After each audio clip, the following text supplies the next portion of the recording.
Amadou Hampâté-Bâ, Vie et enseignement de Tierno Bokar, sous-titre 7 de la deuxième partie, L'arc-en-ciel. L'arc-en-ciel doit sa beauté au ton varié de ses couleurs. De même, nous considérons les voix des divers croyants qui s'élèvent de tous les points de la terre comme une symphonie de louanges à l'adresse de Dieu qui ne peut être qu'unique. Nous déplorons amèrement la méprise de certains religieux sur la forme des choses divines, méprise qui les amène souvent à rejeter comme discordant l'hymne de leurs voisins.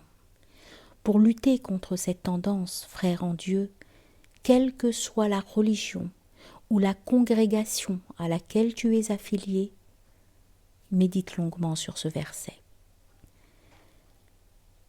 La création des cieux et de la terre, la diversité de vos langues et de vos couleurs sont autant de merveilles pour ceux qui réfléchissent.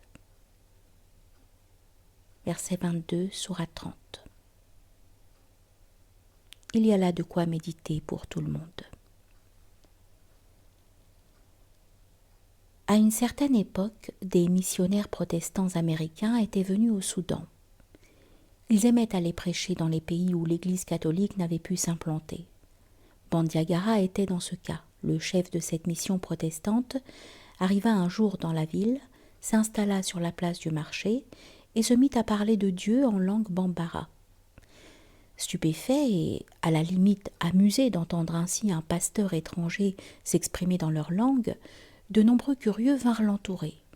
Lorsqu'il se mit à parler de Dieu avec chaleur et force, et surtout lorsqu'il traduisit des psaumes de David en bambara, les gens furent touchés.